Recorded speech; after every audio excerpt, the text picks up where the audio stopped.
ఏం చేస్తున్నావు? ఇంకా ఫోన్ చూసుకొని కూర్చున్నావేటి? మీ అమ్మకు బాగాలేదు, వెళ్ళి ఉండమన్నాను కదా 2 రోజులు. వెళ్ళిసిరా మీ అమ్మాళ్ళ ఇంటికి. మీ అబ్బాయికి ఖాళీ లేదట అత్తయ్య. ఆడికి ఎప్పుడు ఖాళీ ఉండదు. నేను తీసుకెళ్తాను పదా, నేను దేబెడతాను. అయితే మన ముగ్గురు వెళ్దాం.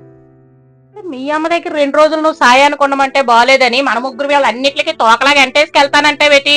ఆడికి ఖాళీ లేకపోతే నేను దించుతాను పదా, వెళ్ళి మీ అమ్మ దగ్గర వెళ్ళి 2 రోజులు ఉండేసిరా. లేదా సాయంత్రం వచ్చేస్తాను. ఏటి సాయంత్రం వచ్చేస్తాను. ఎందుకు వచ్చేస్తావు? సాయంత్రం ఉండు 2 రోజులు. ఆడు బాగాలేదు కదా, ఉత్తప్పుడు ఎలాగో వెళ్ళవు కదా, బాగాలేనప్పుడన్నా దగ్గర ఉండి చూసుకోవా? నేను లేకపోతే మీరు టైంకి తినరు, టాబ్లెట్లు వేసుకోరు అత్తయ్య. నేను తిన్నో టాబ్లెట్లు వేసుకోను, నా మీద ఉన్న ప్రేమ మీ అమ్మ మీద లేదా? 2 రోజులు నేను ఎలాగో అడ్జస్ట్ అవుతాను. మీ అమ్మని కాస్త దగ్గర ఉండి చూసుకో. మీ వదిన కూడా లేదు కదా ఇంటి దగ్గర. ఆవిడ బాగాలేదు, టైంకి ఏదో వండి పెడదువు గాని ఇల్లు. మా అమ్మ ఒక్కరిదే అయితే చేసుకోవాలి, మీరు చేసుకోలేరు కదా అత్తయ్య. నేను లేకపోతే మీరు అసలు తినరు కూడా. పర్వాలేదు, వెళ్ళి 2 రోజులు ఉండీసిరా పదా, దేబెడతాను. నేనే తీసుకెళ్లి దించుతాను రా. అబ్బా, నేను సాయంత్రం వచ్చేస్తాను. వెళ్ళి ఉండీసిరా, నేను చెప్తానులే మీ అమ్మకి 2 రోజులు ఉంచమని పద.